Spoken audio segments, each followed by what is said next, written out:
Hello everyone, Dan K. Jeet Kune Physiology More, and today is day 5 of beginning a fitness program and staying consistent. Okay, so today I would like to talk about different types of cardio. Not so much types, honestly. When I say types, I mean basically how you're doing it. Okay, I don't mean like things types as far as like running, biking, swimming, things like that. What I mean is weight bearing and non-weight bearing. The pros and cons of each. So what does weight bearing and non-weight bearing mean?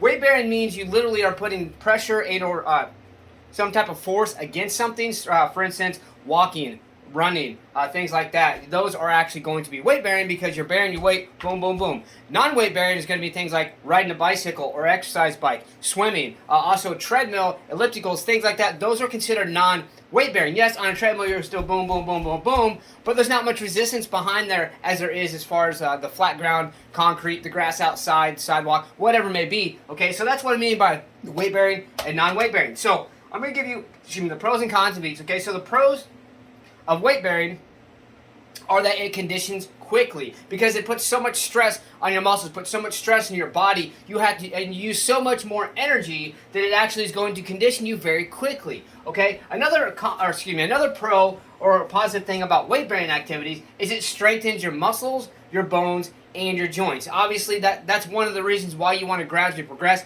That's also one of the reasons why when people first start running, they go outside right away and their knees are aching, their hips, their other joints, maybe their feet are hurting like crazy because they probably went into it way too fast. And then that actually brings me to the cons of weight bearing activities. Honestly, one of the things to think about, it's kind of a concept, is it does put more stress per se, on the knees and joints. However, it is going to gradually strengthen. The problem is that a lot of people go into it too fast, and that's the next con of weight bearing I would like to get into, is there is more potential for injury, mainly, and I say mainly, because people most of the time decide to push themselves. Like, okay, I feel great. I haven't ran for, maybe 5 years. Maybe I've never really jogged or ran much other than sprinting as a kid in my life, right? So with that mindset, they're like, okay, I'll go out. I go for a mile. I'm feeling good. Go for 2 miles. I'm feeling good. Go for 3 miles. I'm feeling good. Next thing you know, boom, their knee gives out. They fall on the ground, and then they're out for a week, 2, 3 weeks. Maybe they need knee surgery. Who the hell knows? Now, this is a misconception because a lot of people say, oh, running outside on the ground is bad for you. Bullshit, bullshit, bullshit, and I call fucking bullshit. And I'm telling you this because the problem is that most people either go into it way too fast or they have an underlying knee or other condition that they either just don't care to tell maybe a personal trainer or a doctor about, or they just lie to themselves and say, oh, there's nothing wrong with me. I'm just going to go out and I'm going to go hard. Okay, that is the misconception. I don't care what anybody says. I've been running for many years. There's other people I know that have been running. I know people in their 70s who has continuously ran since they were probably in their 20s, 30s, and 40s, and they don't have any knee issues or anything else because they take care of themselves properly. They strengthen their underlying muscles, such as your quadriceps, which is going to actually support more of your knees, okay, your hamstrings, your hip flexors, which is going to support your hips, and your lower back for your hamstrings. So there are so many things that come into play. It is a misconception. I don't give a shit what anybody says, okay? So now let's get into non-weight bearing. Non-weight bearing, the pros, or the good things about non-weight bearing exercise, such as swimming or rowing or bicycling, is going to be, it is great for beginners, especially if you have any underlying condition. Great for beginners because it doesn't take as much energy, it's a lot less stress on the body, and you can feel good. You can gain a sense of accomplishment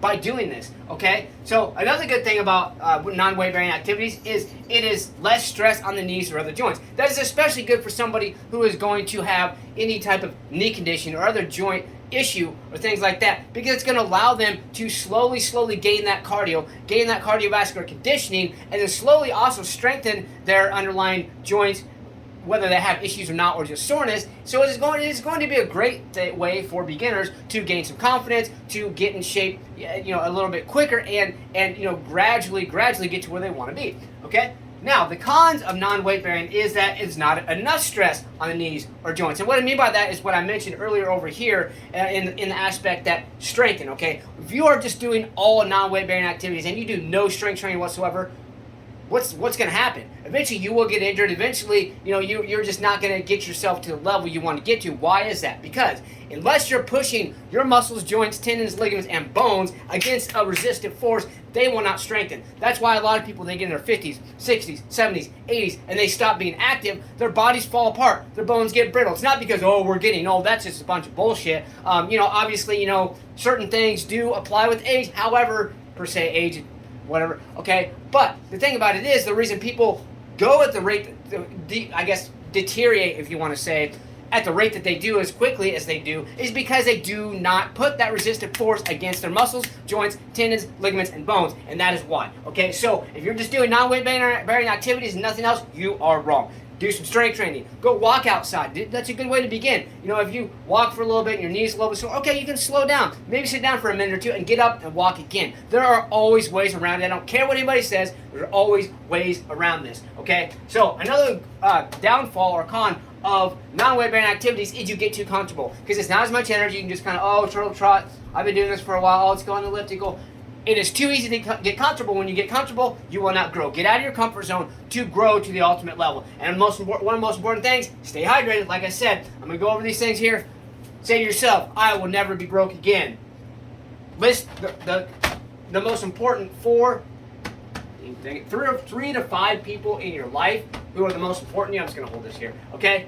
Be grateful for every day for everything you have. Not the things you want. Be grateful every day for everything you have, okay? Tell yourself, good things are supposed to happen to me, and it's possible. Anything in life is possible if you put your mind to it and do what you got to do. Let's get to stay motivated, believe in yourself, believe you can do it, and believe that you deserve it. Let's get out there. Let's go. Smash, punch, kick that like button. Just don't break it. Let's get out there and do something. Let's go.